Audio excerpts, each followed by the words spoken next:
Eritreia, África Oriental.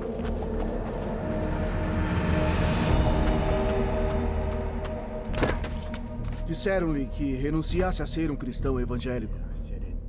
E ele respondeu que não faria isso.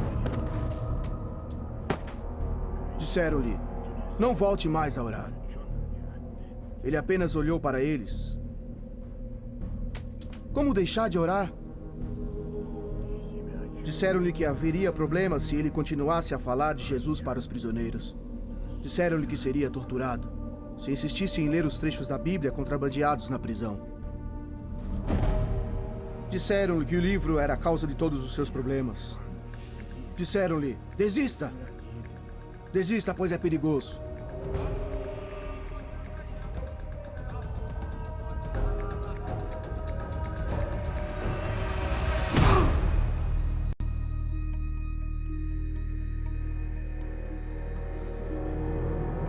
O livro perigoso. Versão brasileira, Comeve, São Paulo.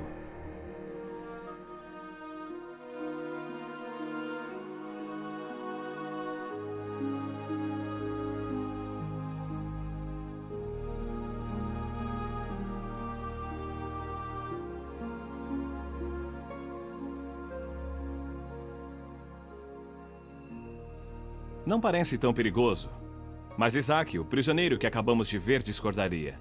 E não apenas ele, mas milhares em seu país, Eritreia, como milhares no mundo afora, afirmam que este livro é um perigo muito grande. Para esses cristãos, o que vocês verão agora seria considerado um milagre. Observem.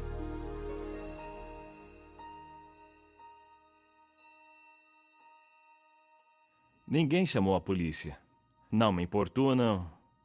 Não me mandaram embora. Não me preocupo nem um pouco em ser preso, torturado ou morto por ler minha Bíblia. Ler minha Bíblia não parece um milagre hoje em dia. Mas seria nos idos do século XVI. Naquele tempo, apenas sacerdotes podiam ler as Sagradas Escrituras. Alguns podiam ouvir, mas não podiam ler. Um homem chamado William Tyndale mudou a situação.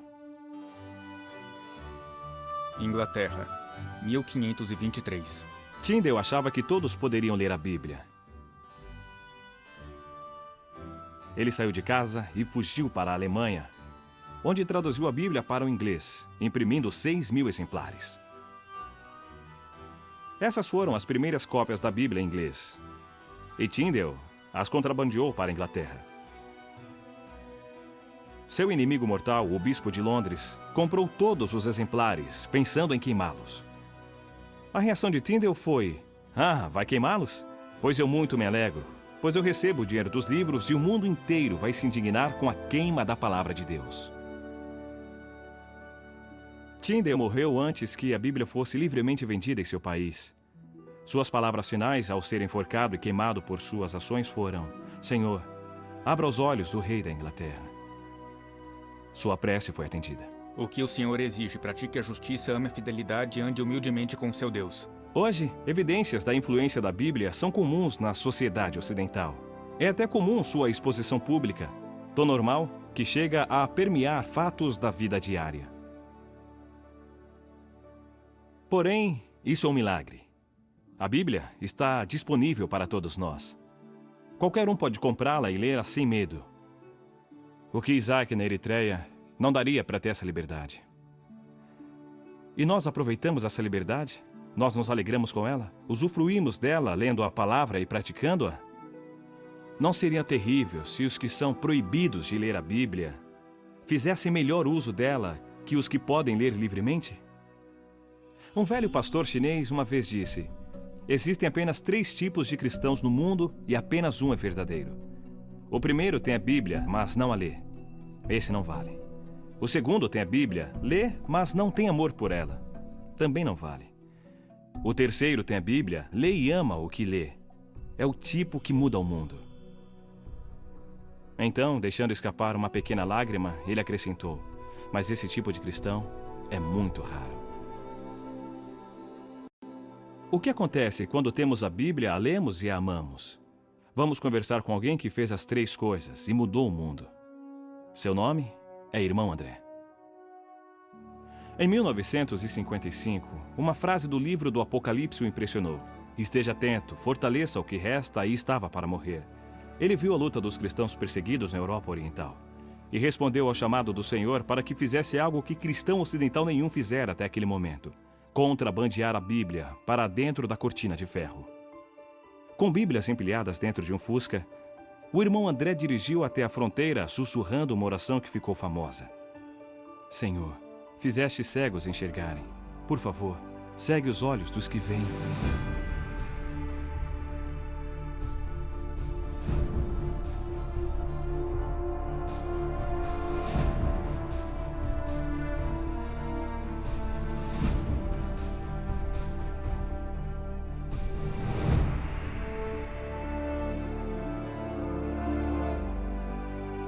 Deus respondeu à sua oração. E o irmão André ficou conhecido em todo o mundo como o contrabandista de Deus. Irmão André, os governantes ainda acham que a Bíblia é um livro subversivo e perigoso. E por que eles têm tanto medo da Bíblia? Porque a Bíblia nos faz novas pessoas. Qualquer sistema no poder, religioso ou político, teme a hora em que Deus entra na vida de alguém, porque agora ela serve a um novo rei. O apóstolo Pedro disse em Atos que devemos obedecer antes a Deus e depois aos homens. De repente, quem está no poder perde o controle sobre o homem que lê o livro. Nós, por meio desse livro, nos tornamos um povo de opinião, povo de convicções tão fortes que nada as abala, mas sempre baseadas no amor, na compaixão e sempre sob o comando direto do Senhor. E quanto aos cristãos que não vivem sob regimes totalitários? Há sentido em dizer que a Bíblia é um livro perigoso, mesmo vivendo numa sociedade livre? Sim, e essa é a razão dos ataques contra nós cristãos porque lemos a Bíblia. O método é diferente, o efeito é o mesmo. Somos muito ocupados para ler toda a Bíblia. Nós seguimos alguns trechos, passagens selecionadas, versículos. Devemos nos tornar pessoas segundo a Bíblia, ler o livro inteiro, toda a obra, pelo menos uma vez ao ano. Se é demais, você é preguiçoso. Como esperar que o Senhor o abençoe, o use e o proteja se tem preguiça de ler sua palavra, pela qual milhares de pessoas foram mortas, profetas foram mortos por ela, os apóstolos foram mortos por ela, mártires da história da igreja morreram por ela, hoje pessoas morrem por ela, e deixamos a Bíblia na estante? Há uma história de uma família na Holanda, onde eu morei. Um pequeno garoto encontrou a Bíblia da família coberta de pó. Levou-a para a mãe e perguntou: "Mãe, esse é o livro de Deus?" A mãe olhou o livro e disse: "Claro que é o livro de Deus." E ele falou: "Por que não o devolvemos, já que não usamos?" Há pessoas que desejarão percorrer o caminho que você trilhou.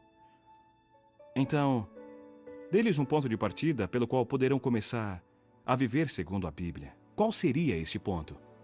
Uma das minhas orações ainda é: Deus, faz-me verdadeiro. Eu aconselho que, ao ler a palavra, diga: Senhor, fale comigo, e o que me disseres, eu farei. E surgirá uma nova vida de aventura que o espantará. Deus o provará. Se Deus não o provar, me surpreenderei.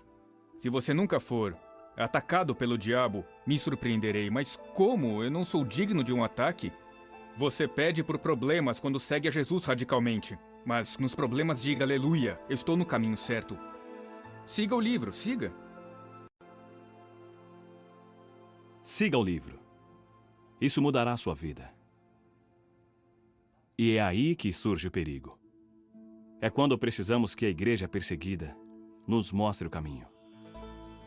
Durante a Guerra Fria, eu conheci um fazendeiro da Tchecoslováquia que jamais havia visto uma Bíblia. Ele pregou por 20 anos baseado em 10 capítulos de Atos e em 4 de 1 Timóteo, copiados à mão por sua mãe. Aquelas poucas páginas eram tudo o que ele conhecia da Bíblia. Quando lhe dei uma Bíblia inteira pela primeira vez em sua vida, ele ficou chocado.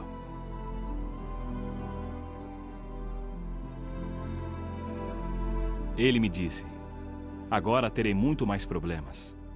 Agradeço por ter me dado o livro mais perigoso do mundo.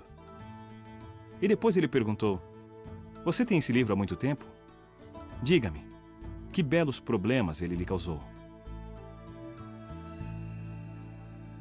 Que pergunta! Foi direto ao meu coração.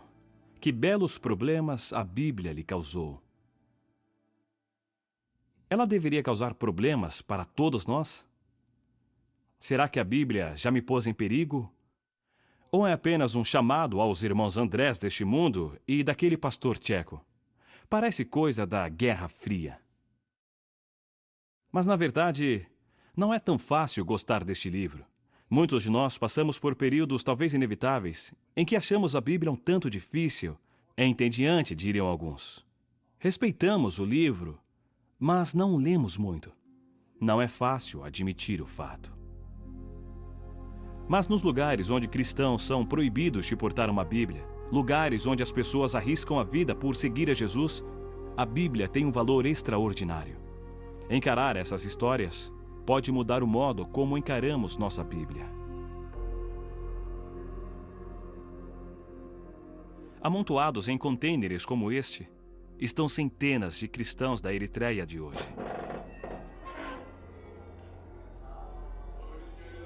Que atos terríveis terão cometido para morrerem assim cozidos em fornos de metal?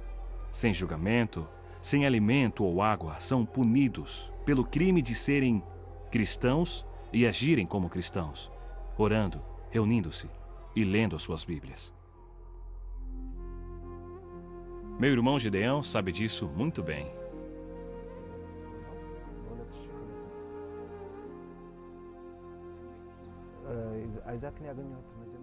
O comandante de Isaac costumava dizer que não o trocaria por 10 outros soldados. Ele era um matador implacável, inteligente e valente. Isaac também gostava de se divertir com bebidas e muitas mulheres.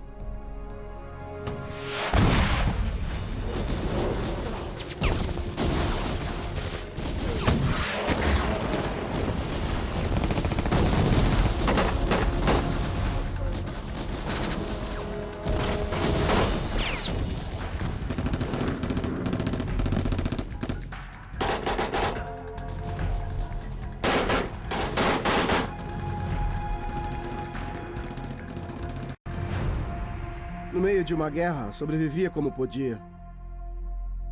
Ele não respeitava os oficiais, que eram condescendentes, pois queriam que ele lutasse.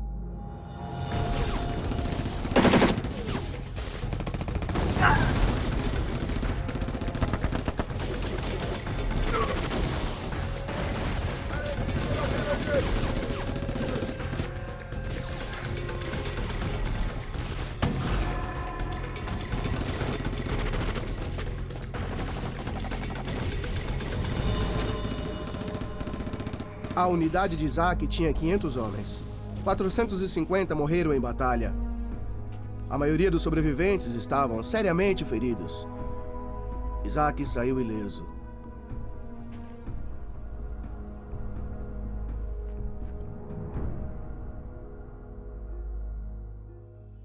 Dois soldados cristãos aproximaram e disseram: "Você foi poupado por um propósito. Deus deve ter planos para você, ou você também estaria morto." Isaac abriu seu coração e decidiu seguir a Jesus.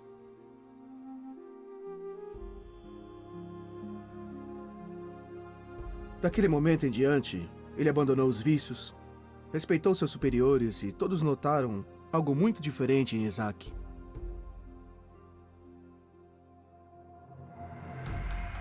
O comandante também reparou e ficou furioso. Disse a Isaac: "Você perdeu o instinto assassino. Preferia você insubordinado e bruto, em vez de cristão. Você poderia ser um grande soldado."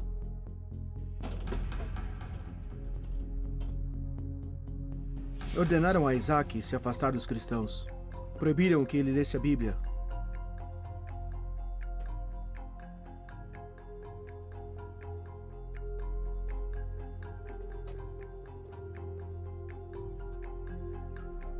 Quando os cristãos lhe deram uma Bíblia, disseram: "Não apenas leia, Devore a palavra de Deus.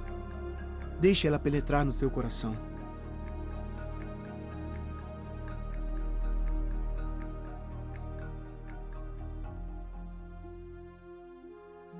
Isaac tinha cuidado para que ninguém o visse lendo a Bíblia.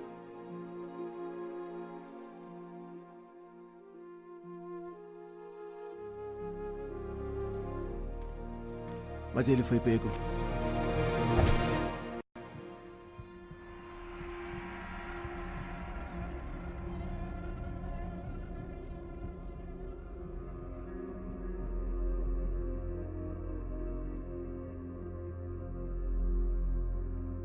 Após dias sob o sol, perguntaram a Isaac se deixaria de ler a Bíblia.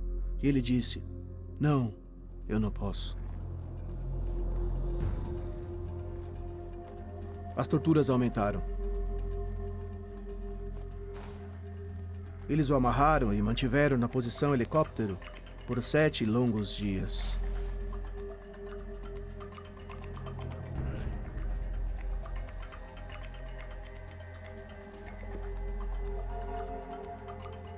O comandante perguntou então se ele desistiria de ler o livro.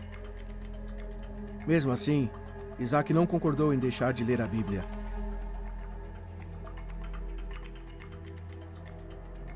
O comandante o jogou dentro do container junto com os outros prisioneiros. Havia tanta gente que eles tinham que dormir em turnos.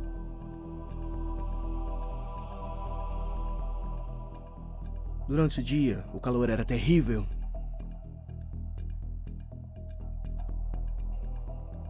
À noite, o frio os fazia tremer.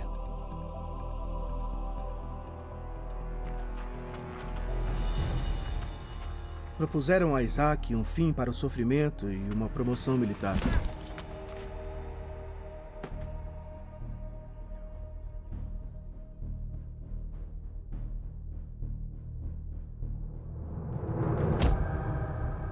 Queriam que ele concordasse em abandonar a Bíblia, não falar com cristãos, não falar de Jesus e não orar.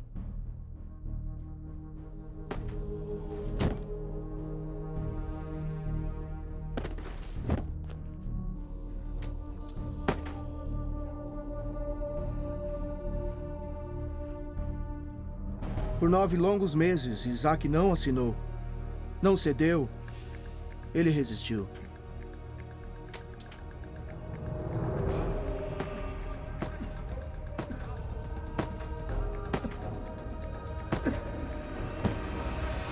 Em 2004, o comandante desistiu. Isaac foi enviado para a prisão na capital, Asmara. Ele ainda está preso. Isaac tem apenas 26 anos. Jamais conheceu um dia sem perseguição. Ninguém sabe quem é Isaac fora da Eritreia, mas na prisão, ele é uma lenda. Novos convertidos fazem fila para obter trechos de sua Bíblia. E ele diz: "Devorem este livro. Ele trará problemas a vocês, mas vale a pena."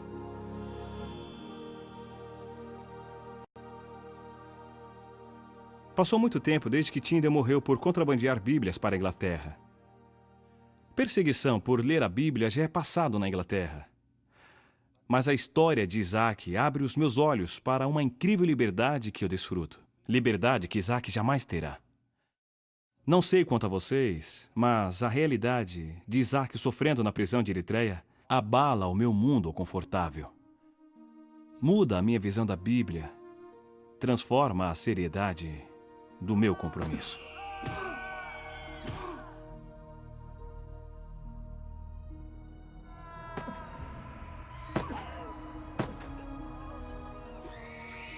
Há sofrimentos nessas páginas. Sangue foi derramado e é derramado para que cristãos possam ler este livro. Lembrar-me disso muda tudo. Este é meu pacto de Isaac. Isaac manteve-se firme e jamais assinou um papel dizendo que não leria mais a Bíblia. Eu me comprometo a ler a minha Bíblia de outro jeito. Primeiro, eu me alegrarei com a liberdade que tenho de abrir esse livro e lê-lo sem medo. Não vou mais subestimar isso.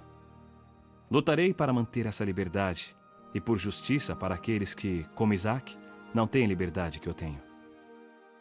Segundo, vou me lembrar dos que foram perseguidos no passado, pessoas como Tyndale, que deram sangue para pôr este livro em minhas mãos. Todo o país ocidental tem um Tyndale em seu passado. Lembrarei de orar por cristãos perseguidos que nesse momento arriscam suas vidas para oferecer a palavra de Deus aos seus compatriotas. Terceiro, eu serei radical. É meu compromisso de ler e obedecer este livro. O irmão André disse, examine o livro e deixe que o livro examine você. Siga o livro. Lute pela justiça, ame a misericórdia, sirva a Deus. Talvez eu encontre problemas, o melhor tipo de problema. Problemas pela causa de Cristo. Nunca mais verei este livro da mesma maneira. Ele é perigoso? Depende. É seguro sobre a mesa ou numa prateleira. Mas quando abro e leio, sou desafiado. Devo ser sincero comigo mesmo em minhas intenções. Deus pergunta, você seguirá o meu livro? E se eu disser sim, serei mudado. E isso é perigoso. É uma transformação na vida. E quanto mais eu ler, mais o Senhor me pedirá para segui-lo. E mais problemas eu terei. Mas ao longo do caminho, haverá muita alegria por confiar a própria vida nas mãos de Deus. Que lição poderosa mostrou Isaac, preso por causa de Jesus Cristo na distante Eritreia. Sigam o livro. Sigam o livro perigoso.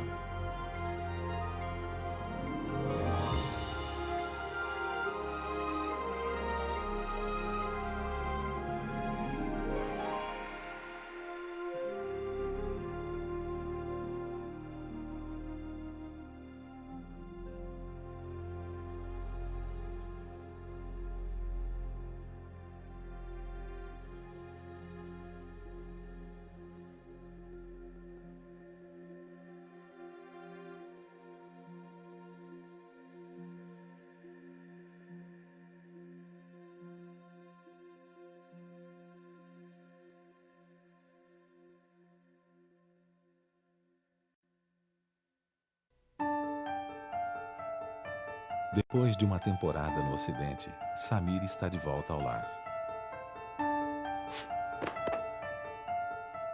Mas trouxe na bagagem um segredo que vai mudar seu destino. Superstition that mocks Allah by worshipping the Prophet Jesus as a God. Look at me. Look at me. Desprezado por sua própria família. As of this moment, you have no father, no mother, no sisters, no home. You are dead to me. Numa terra marcada pela intolerância. Hey, Christian freak! Say goodbye to your Christian dog. Ele desafiou a tudo e a todos em nome de sua fé. We will beg Allah for forgiveness. If not, we will send you behind the sun.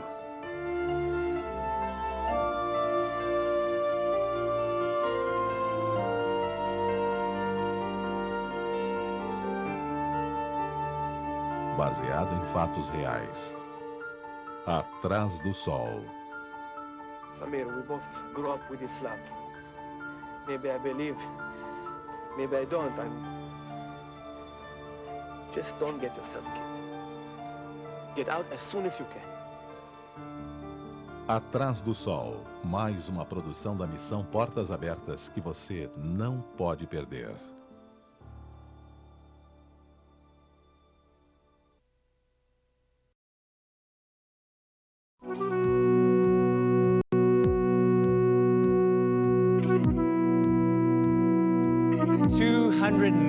Christians are persecuted for their faith. We need to stand against all attempts to make us like the West. Accept everything. A discrimination. I'll be there with my eyes wide open. The time is right to let people know the reality of many Christians in China. We have to fight for what we believe. A Christian's word counts for only half that of a Muslim. Stay out of this. An innocent man is going to prison. People in the network are praying. He's the one.